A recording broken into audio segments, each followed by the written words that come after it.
Growing up, we had everything Soviet. We had the Soviet Winnie the Pooh. Winnie Pooh.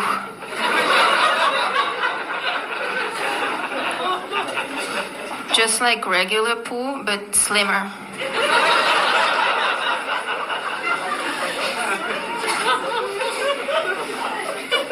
You know how Winnie the Pooh got stuck at Rabbit's house because he ate too much? Not Winnie Pooh.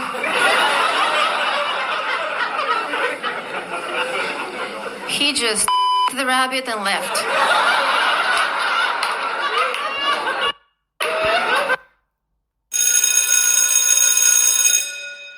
Good morning. It's Friday, Fight Song Friday, March the 27th, and this is The True Conservative. Welcome to all the butchers, bakers, and candlestick makers out there. I'm Ron, your host, and the only true conservative in the United States today. So today, after the Serenity Prayer and the patriotic song of the day, we will have Varney and Company, motivation, meditation, and the Cold War.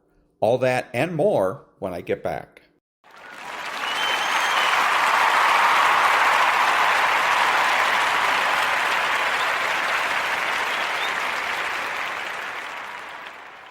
God, grant me the serenity to accept the things I should not change, the courage to change the things I should, and the wisdom to know the difference.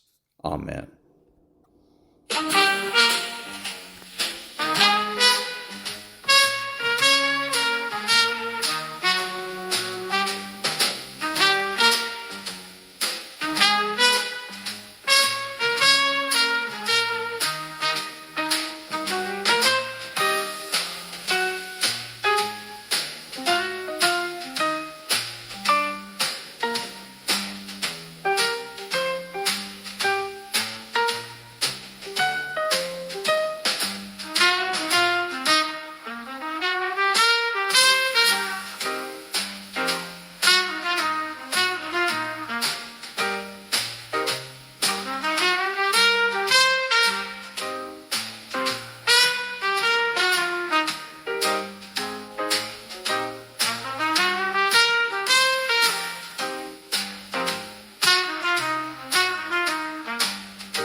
Thank you. Now, Varney and Company. Maria Bartiromo's Wall Street.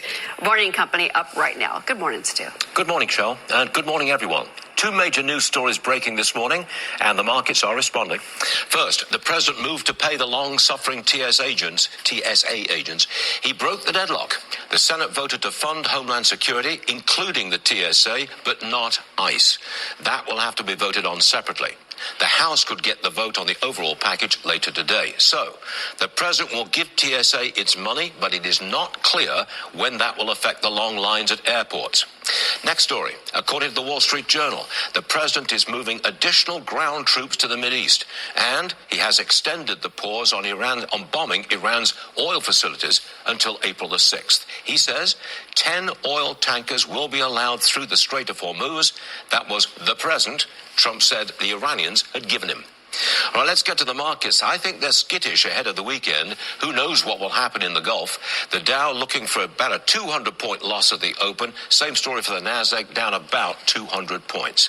All right, let's get to oil. The key metric is moved up to $97 a barrel as of right now. That's up another 2.5%, getting real close to $100 a barrel again. The price of gasoline actually came down 1 cent overnight. Your average for regular is $3.97. California, though, still stuck at $5.84 a gallon. Diesel up another 1 cent, $5.38 is your price there. Bitcoin now quoted down to $66,000 a coin. Treasury yields rising. That's not good news for Wall Street. The 10-year Treasury yield now at 4.46, getting real close to 4.5%. And look at the 2-year, almost 4%. It just ticked over that, 4% even right now. The 2-year hit 4.027 earlier. All right, on the show today, Senator Schumer gets the blame for prolonging the airport chaos. That's my opinion. He's just agreed to something he rejected a week ago. He's brought lasting damage to airport security. And just as he's trying to gut immigration enforcement, an illegal from Honduras is charged with murder. He allegedly pushed an 83-year-old Air Force veteran onto the subway tracks in New York City. The alleged murderer has been deported 4 times and has 15 prior charges against him. Why was he walking the streets? It is Friday, March 27th, 2026. And that was Stuart Varney, Nonprofit News Now. Back in a minute.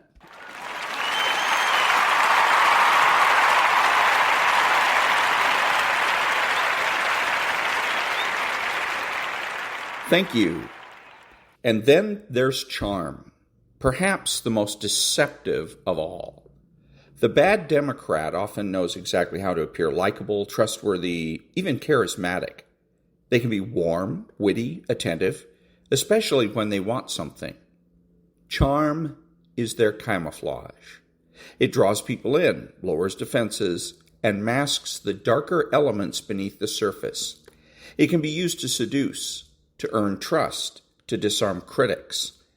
And once the person is sufficiently charmed, once they've decided that this individual is nice or fun or just misunderstood, then the bad Democrat has free rein. Because now, if the bad Democrat behaves badly, others will rationalize it. They'll say, but they're usually so nice, or they didn't mean it like that, or they're just going through something. This combination of guilt, fear, and charm creates a powerful cycle. The bad Democrat can push and pull, punish and reward, confuse and clarify, all on their terms. People around them often end up second-guessing themselves, constantly unsure if they're overreacting or being unfair. They begin to internalize the idea that the bad Democrat's emotional state is their responsibility. This is not a mistake, it's the result of deliberate psychological conditioning. The bad Democrat thrives in environments where people doubt themselves and remain preoccupied with earning approval or avoiding conflict. Over time, this kind of manipulation becomes deep emotional corrosion. It leaves people drained, anxious, and disconnected from their own intuition. They stop trusting their gut. They learn to ignore red flags. They begin to normalize dysfunction, excusing behavior that they would never tolerate in another context. And the bad Democrat continues unchallenged because their tactics are so interwoven with subtlety and misdirection that it becomes difficult to point to a single obvious offense. They never say exactly the wrong thing. They rarely cross the line in a way that's provable. Instead, they skirt it constantly, moving just enough to maintain control without triggering resistance. The defining trait of a truly bad Democrat is their constant lack of genuine empathy or remorse. It's not just that they struggle to understand what others are feeling, it's that they often don't care. At the heart of this absence is a fundamental disconnection from the emotional realities of other people. Where most individuals feel a natural pull toward concern when they see someone in pain, bad Democrats remain unmoved. They may initiate the appropriate responses, they may say the right words, not at the right moments. But these gestures are superficial. They're not rooted in authentic care. They're calculated, rehearsed, often used to serve a purpose rather than to express sincere understanding. Empathy, at its core, requires the ability to step outside oneself and inhabit the experience of another person. It's a skill, but it's also a disposition. For someone lacking this internal compass, other people's experiences are just data points, events to be analyzed, exploited, or ignored, depending on what's most useful. When someone is hurting, the bad Democrat might use that vulnerability as leverage. They might turn it into a story that benefits them or use it to elevate their own image by pretending to offer support. But at no point are they genuinely affected by another's suffering. The pain of others simply doesn't register as meaningful unless it threatens their own comfort or image. Remorse, too, is a foreign territory. When they cause harm, their first instinct is not to reflect, but to rationalize. They justify their behavior, shift blame, or rewrite the narrative to cast themselves in a better light. You'll rarely hear them saying, "I was wrong," without it being wrapped in conditions or excuses.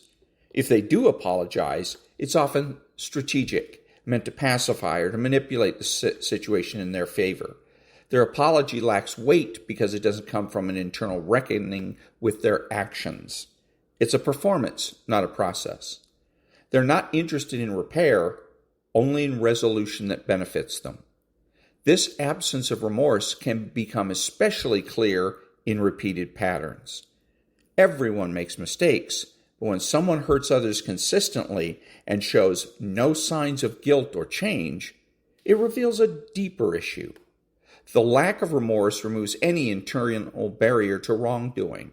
There's no emotional cost to their actions, no internal mechanism urging them to do better next time. And without that emotional consequence, behavior becomes unchecked. They feel entitled to act on impulse, to deceive, to hurt, to manipulate, because there's no moral gravity pulling them back toward accountability. What's more, when they witness someone confronting them with hurt or disappointment, they often react with irritation, not reflection. Back in a minute.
Thank you. Now, Dr. Berg.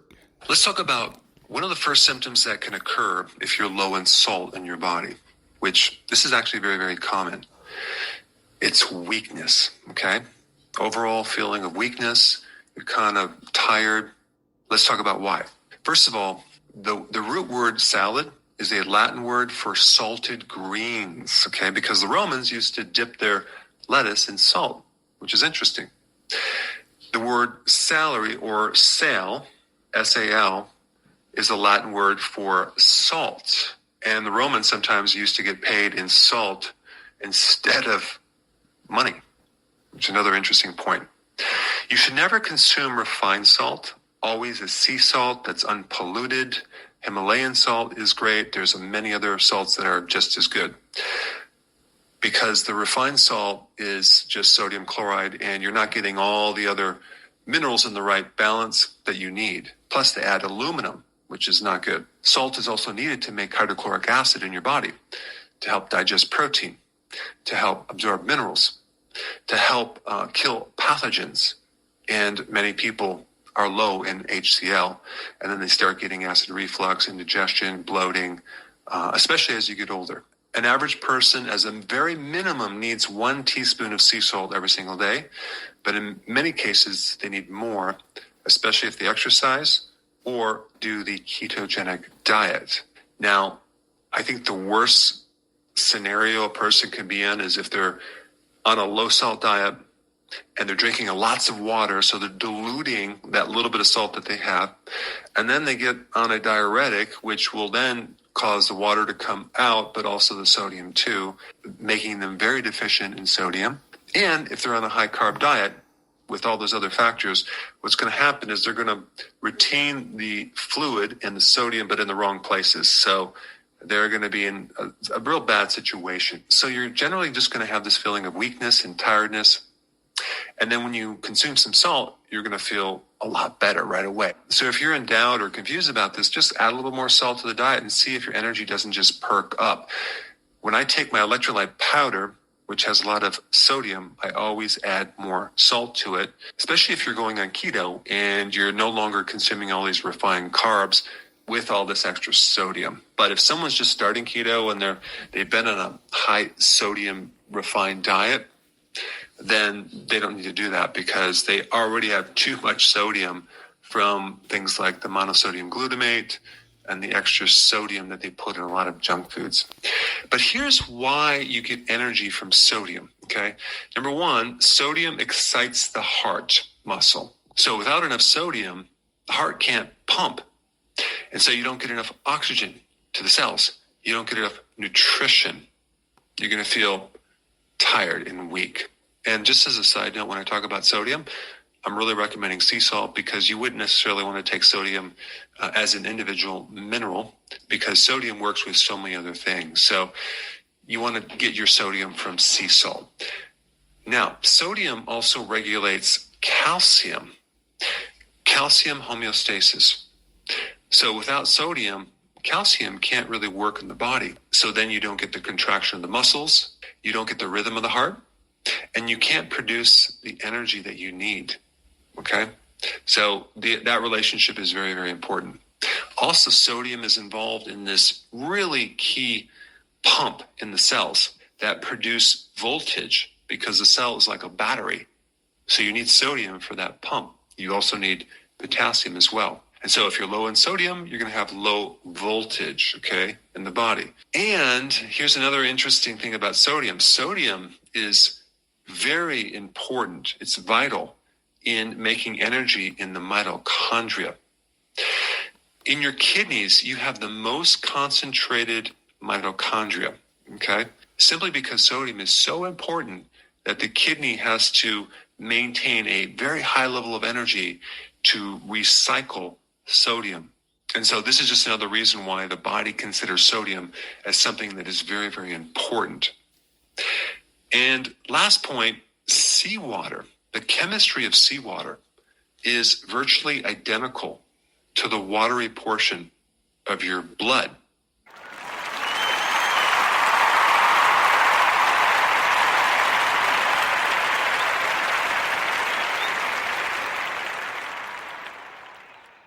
Thank you. And now the Cold War.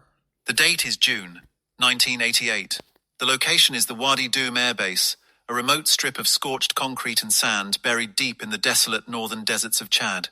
The sun here does not just shine, it hammers the earth with a violence that warps the air and cracks the skin. For months, this location had been the epicenter of a brutal conflict known as the Toyota War, a clash between the Libyan army and the highly mobile Chadian forces. But now, the guns have fallen silent. The base is a graveyard. It is littered with the burned-out husks of Soviet-supplied armor, destroyed T-55 tanks, and shattered support vehicles. However, amidst the wreckage and the drifting dunes, there is one object that remains pristine. It sits heavy on the tarmac, its rotors drooping in the heat, its glass cockpit staring out like the eyes of a resting predator. It is a Mi-24, known to NATO as the Hind D. To the Soviet Union, this machine is the pinnacle of rotary wing warfare. It is a flying tank, a beast of burden and destruction that has terrified the enemies of Moscow from the mountains of Afghanistan to the plains of Eastern Europe. It is possessed of a secret armor composition that Western intelligence has never been able to crack.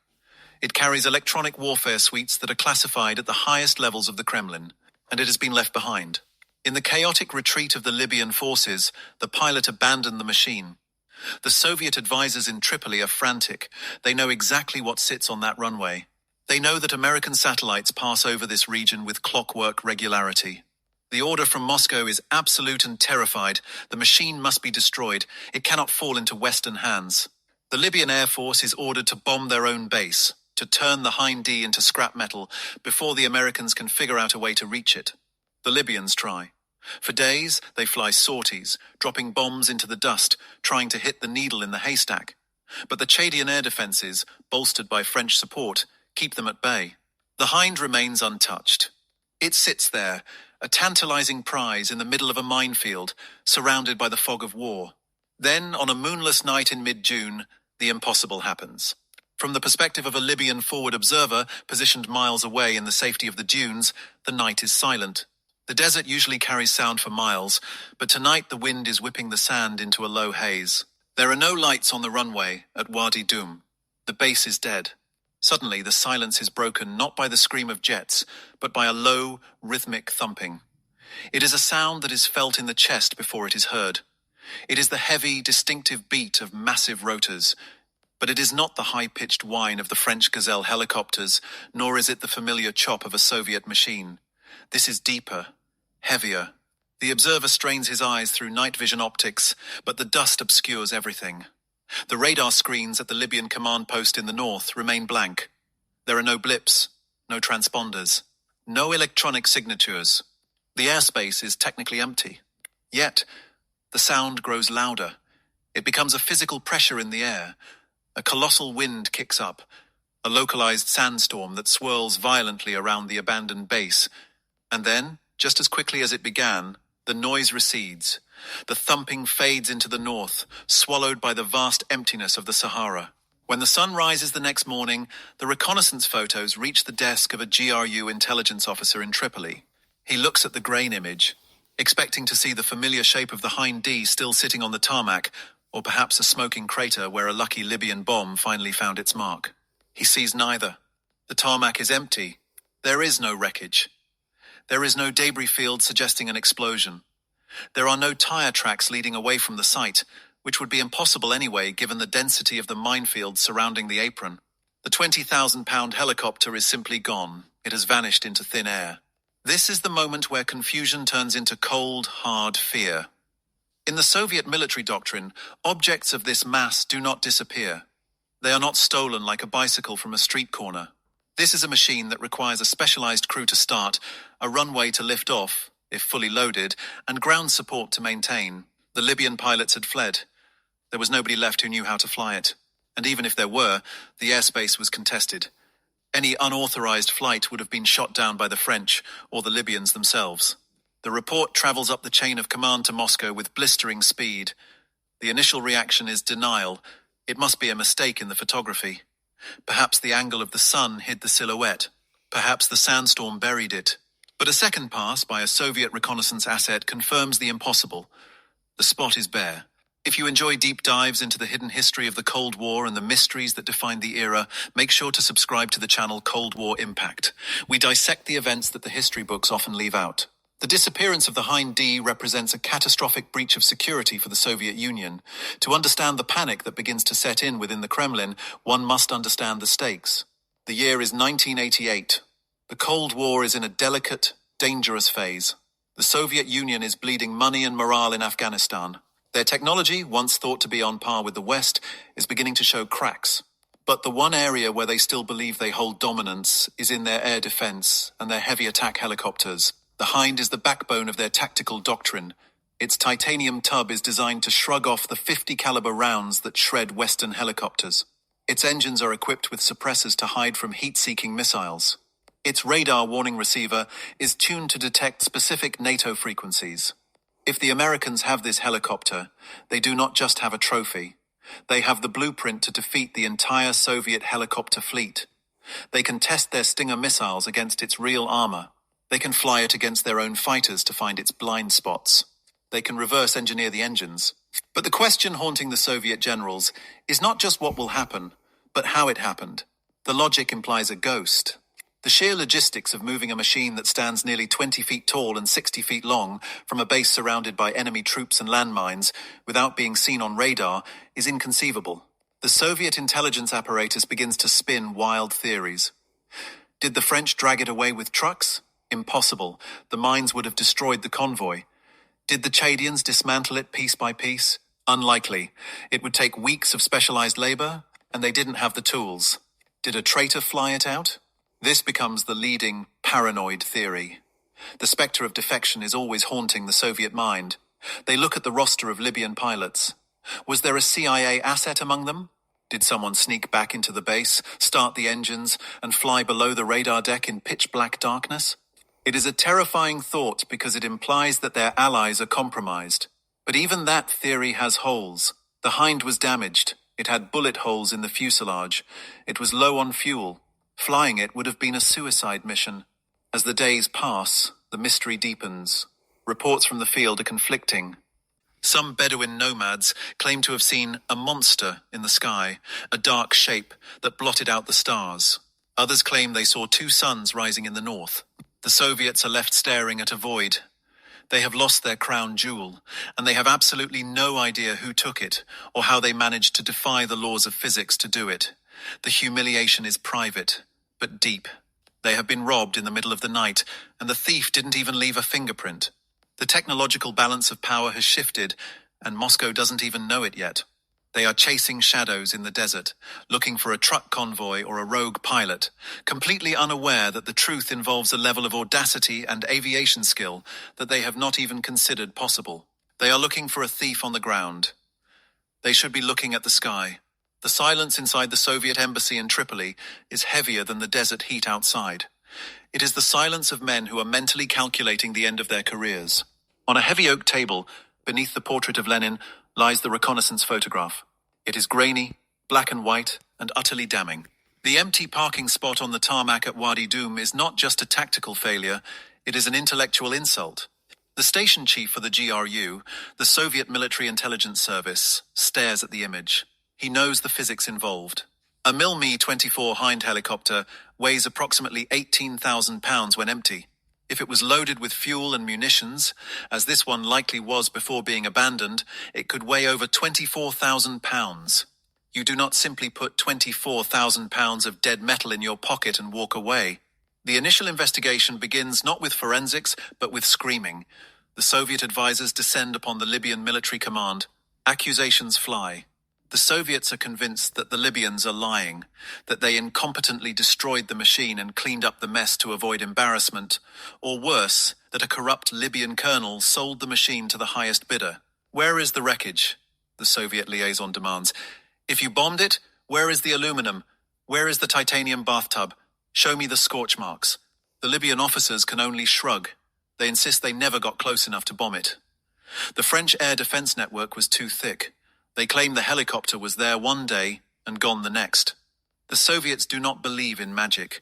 They organize a desperate, covert reconnaissance mission.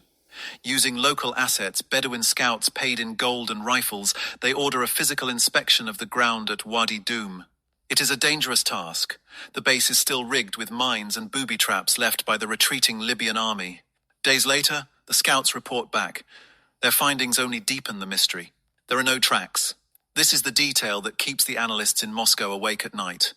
If the French or the Americans had come for the helicopter, they would have needed a heavy recovery vehicle, a tank transporter or a heavy crane. Such vehicles have massive tires or treads. In the soft sand and dust of the Chadian desert, they would have left a highway of evidence. They would have churned up the earth for miles. But the sand around the parking apron is relatively undisturbed.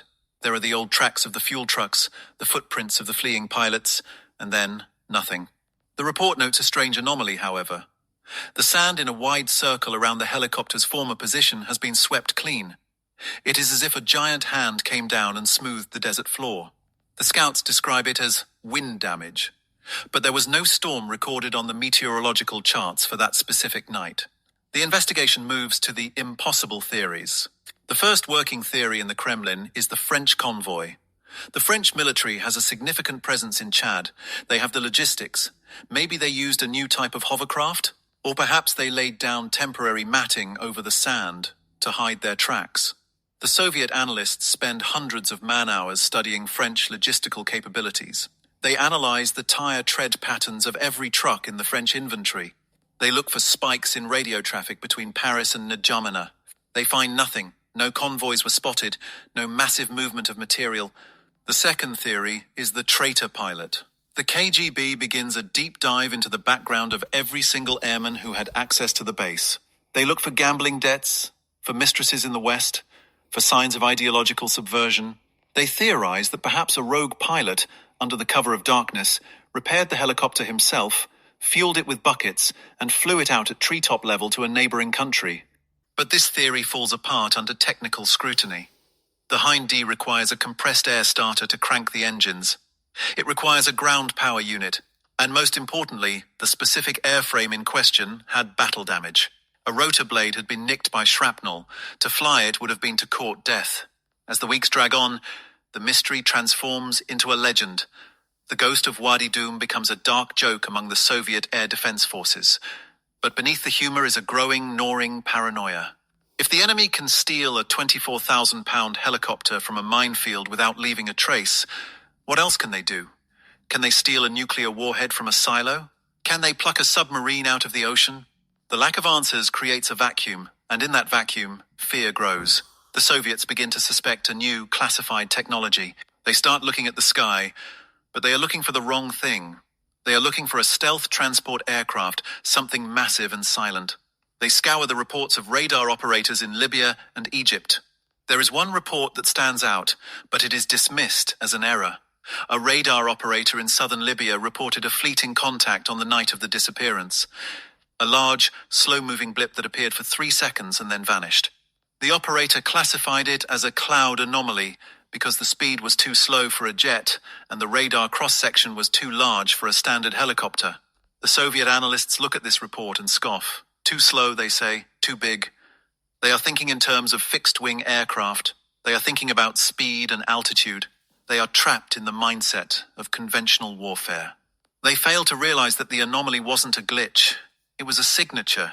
By July of 1988, the investigation has hit a dead end. The official report to the Central Committee is a masterpiece of bureaucratic, vague language. It concludes that the helicopter was likely destroyed by unknown saboteurs using advanced explosive techniques that left no trace, or dismantled and buried by local insurgents. They lie to themselves to save face. They convince themselves that the machine is destroyed, buried under the sand. It is a comforting lie. It means the technology is safe. It means the secrets of the infrared suppressors and the titanium armor are rotting in the desert, not sitting in a hangar in America. But while the politicians in Moscow accept the lie, the engineers at the Mill Design Bureau are not so sure. They know their machine. They know it is too tough to simply vanish. And they are right to be worried. Because while the Soviets are looking for tracks in the sand, the object of their obsession is already thousands of miles away. It is not buried. It is not destroyed. The Soviet investigation failed because it assumed that the rules of gravity and logistics applied equally to everyone. They assumed that to move a giant, you need a giant on the ground. They underestimated the sheer audacity of American special operations. They are asking, how did they drive it out?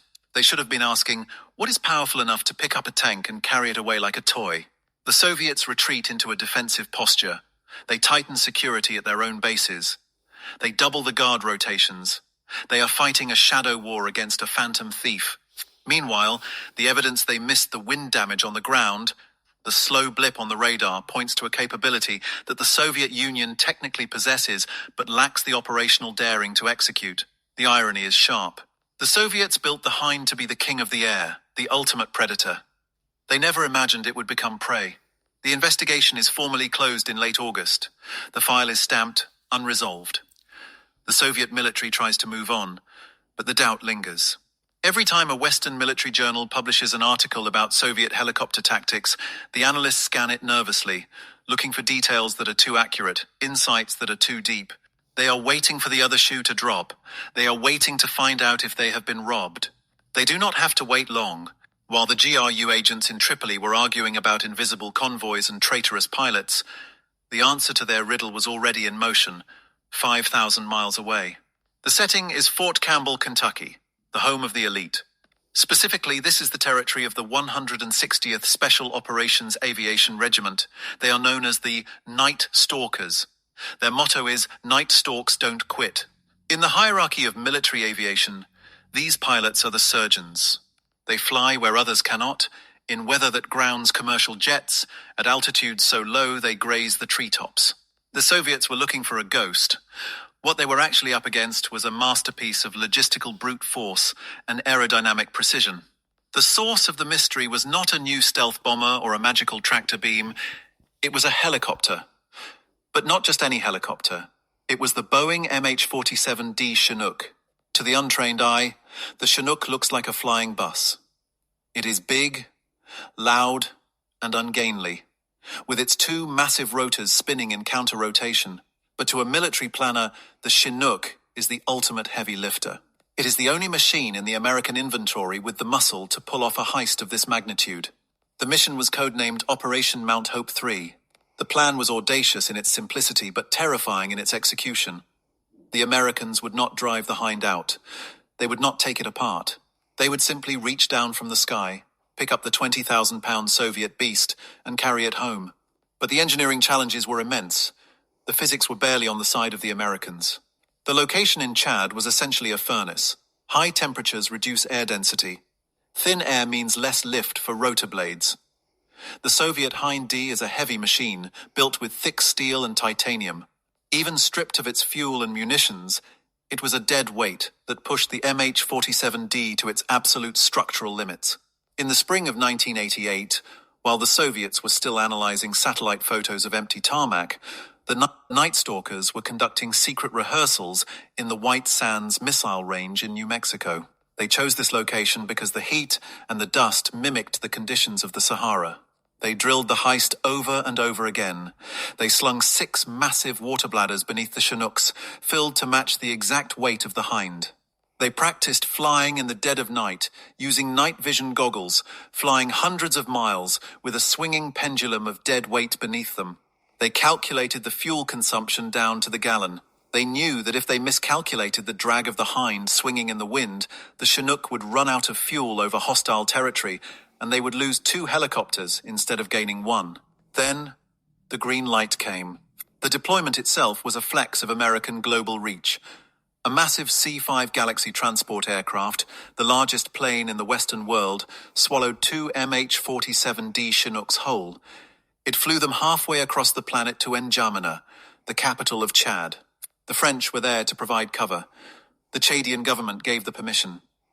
But the lift was all American. On that moonless night in June, the Night Stalkers launched. They flew north, skimming the dunes, running dark. They arrived at Wadi Doum, the abandoned graveyard of tanks. This was the impossible event the Libyan observer had sensed, but not seen. The Chinook did not land. It hovered, a massive, roaring cloud of dust and noise. The crew chief looked down through the hellhole, the hatch in the floor of the helicopter. On the ground, a specialized team of mechanics hooked the sling cables to the rotor hub of the Soviet Hind. There was no crane. There were no trucks. The Chinook was the crane. As the pilot applied power, the slack tightened. The cables groaned. The engines of the Chinook screamed, pouring out thousands of horsepower to fight gravity. Slowly, agonizingly, the Soviet prize lifted off the tarmac. The wind damage, the Soviet scouts later found, was the result of the Chinook's massive rotor wash blasting the sand clean. The lack of tire tracks was because the thief never touched the ground. But the heist was not over. The return flight was a nightmare. With the Hind dangling beneath it, the Chinook could not fly fast. It was a slow, vulnerable target. And then, nature struck. The Americans hit the same sandstorm that had obscured the vision of the ground observers. For nearly an hour, the American pilots flew blind inside a wall of red dust. The turbulence was violent. The Hind swung wildly beneath them, threatening to destabilize the Chinook and crash them both into the desert floor. The pilots fought the controls, relying entirely on their instruments and their nerves. This was the monster the Bedouins had reported. A dark, dual-headed shape in the sky, groaning against the wind. They flew for hundreds of miles, stopping at a temporary forward arming and refueling point, FARP, set up in the middle of nowhere, just to keep the thirsty engines running. Finally, they reached N'Djamena. The Hind was gently lowered onto the tarmac. The mission had taken hours of white-knuckle flying. Within minutes, the ground crews began processing the prize. The massive C-5 Galaxy opened its nose visor like a hungry shark. The Soviet Hind D, the terror of the Cold War, the secret weapon of the East, was pushed into the belly of the American transport. The doors closed. The C-5 taxied and took off, banking west. By the time the sun rose over Wadi Dum and the GRU officer in Tripoli received the confusing report of the missing helicopter, the Hind was already cruising at 30,000 feet over the Atlantic Ocean. The Soviets were looking for a needle in a haystack in Africa. They didn't realize the needle was already in a hangar in the United States. This was the ultimate display of the ingenuity gap. The Soviets built a machine that was heavy, tough, and brutal. The Americans built a system that could move the world. The Soviets thought in terms of territory and static defense. The Americans thought in terms of mobility and global logistics. The source of the humiliation was not just the pilots or the helicopter.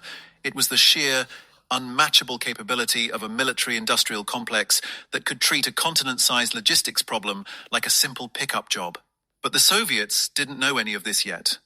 They were still in the dark, and the moment they found out would be a shock to their system that would reverberate for decades. The desert at Wadi Dum eventually reclaimed its silence, but the noise inside the Kremlin was just beginning. For weeks, the Soviet High Command lived in a state of suspended disbelief. They had the reports of the missing machine, but they lacked the smoking gun. That changed when intelligence reports began filtering out of the United States. These weren't public press releases. They were whispers in the dark world of defense, contracting and classified briefings. The confrontation did not happen on a battlefield. It happened in a clean, sterile hangar at a redacted location within the United States, likely Fort Rucker, Alabama, the heart of Army aviation.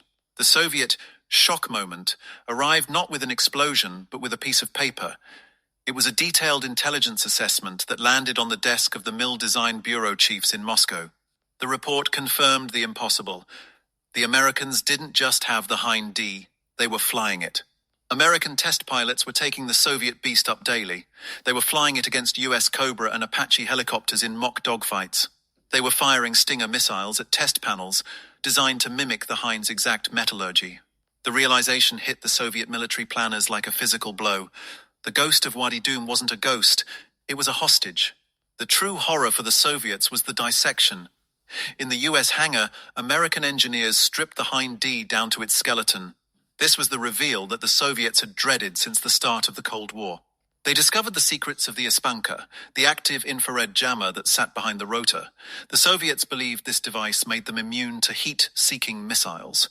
The Americans took it apart, analyzed its frequencies, and realized it was effectively useless against the newest generation of American missiles. The invincible shield was a placebo. They measured the armor. For years, the West feared the Hind was a flying tank that could shrug off anything. The tests revealed the truth. The titanium bathtub cockpit was indeed tough, but the rest of the airframe was surprisingly vulnerable to heavy machine gun fire at specific angles. The Americans mapped these blind spots. They printed them into manuals. They taught their pilots exactly where to shoot to kill the beast instantly. The mystery of the disappearance was also solved for the Soviets, and the answer was perhaps more humiliating than the theft itself. Intelligence confirmed the use of the Chinook. The Soviet generals had to accept that the Americans had walked into a Soviet-equipped base, lifted their heaviest asset like a toy, and flown it out under their noses. It was a total failure of their defensive doctrine. It proved that no piece of Soviet equipment was safe, no matter how remote the location. The response from Moscow was desperate and ultimately futile. Panic took hold of the air defense forces. They realized that every Hind D in service, thousands of machines deployed across Eastern Europe and Afghanistan, was now compromised. The Americans knew the turning radius. They knew the engine spool-up time. They knew the radar signature. The Soviets tried to scramble a solution. They rushed the development of the Mi-28 Havoc and the Kar-50 Hokum, newer helicopters designed to replace the Hind. They issued urgent technical bulletins ordering pilots to change their flight profiles to avoid the specific maneuvers that the Americans now knew were fatal flaws. But it was too late. You cannot redesign a fleet of thousands of helicopters overnight. You cannot retrain 10,000 pilots in a week. The Soviet economy was already crumbling. They did not have the money to retrofit the entire fleet with new armor or new jammers. They were forced to keep flying the Hind, knowing full well that the enemy had the blueprint. Every time a Soviet pilot strapped into the cockpit, he had to wonder, does the American looking at me through his sights know more about this helicopter than I do? The answer overwhelmingly was yes. The theft of the Hind D stripped away the mystique of Soviet military power. It revealed that their monsters were just machines, built by men, flawed in design, and vulnerable to a determined enemy. The psychological impact was devastating. The Soviets had relied on fear and secrecy to project power. Operation Mount Hope III stole the secret, and with it, the fear. The Americans didn't just steal a helicopter. They stole the Soviet Union's confidence. The final verdict on Operation Mount Hope III was not delivered in a courtroom or a diplomatic summit. It was delivered 3 years later, in the burning oil fields of Kuwait and Iraq. The year is 1991, Operation Desert Storm. Saddam Hussein's army possesses a massive fleet of Mi-24 Hinds, the same flying tanks that had terrified the West for a decade. On paper, they are a formidable threat to the coalition forces. The American commanders should be worried about low-level gunship attacks on their armored columns. But they aren't. Because of the theft at Wadi Dum, the American pilots flying the Apache helicopters and the A-10 Warthogs know the Hind better than the Iraqis do. They know exactly how long it takes the Soviet engines to respond to a sudden maneuver. They know the exact heat signature the exhaust ports emit, allowing them to tune their Sidewinder missiles to ignore the flares and strike the engine core. The result is a massacre. During the 100 hours of the ground war, the feared Hind helicopter is rendered almost obsolete. They are swatted out of the sky with contemptuous ease. Many Iraqi pilots, realizing their electronic warning systems are failing to detect American lock-ons, simply refuse to fly. The Devil's Chariot, as the Afghan rebels called it, had been declawed. The statistics are brutal. While the exact numbers vary by source, the overwhelming reality was total air dominance. The Soviet air defense doctrine, built around machines like the Hind and the surface-to-air missile systems guarding them, collapsed completely. The Americans didn't just win. They operated with impunity. This leads us to the macro theme of this story. The theft of the Hind D was more than just a special operations success. It was a microcosm of why the Soviet Union eventually fell. The Cold War was an economic war as much as a military one. The Soviet Union spent billions of rubles money it did not have developing the Hind. They poured resources into titanium mining, heavy industry, and pilot training. They built a rigid, heavy, expensive system designed to brute force its way to victory. In contrast, the United States spent a fraction of that cost to dismantle the entire program. With 2 transport helicopters and a few dozen brave men, they nullified billions of dollars of Soviet investment. It highlighted the fatal flaw in the Soviet mindset. They valued hardware over software and mass over agility. They built a fortress, but they couldn't stop the wind. The Americans proved that in the modern age, information is more lethal than armor. By stealing the hardware, they gained the information, and the armor became useless weight. Today, the very helicopter that was stolen from the Chadian Desert Airframe number 39 sits in the Southern Museum of Flight in Birmingham, Alabama. It is quiet now. The sand has been scrubbed from its gears.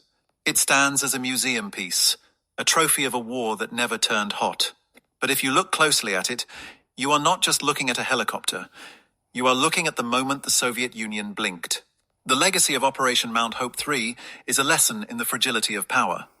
For decades, the West looked at the Iron Curtain and saw an impenetrable wall. They looked at the Soviet military and saw an unstoppable juggernaut. But in 1988, a group of pilots flew into the heart of that darkness and proved that the monster was blind. The empty spot on the tarmac at Wadi Dum remains the most powerful symbol of the late Cold War. It represents a superpower that woke up one morning to find that its most dangerous secrets had been taken, and it was too slow, too heavy, and too paralyzed to do anything about it. And that was the Cold War. Back in a minute.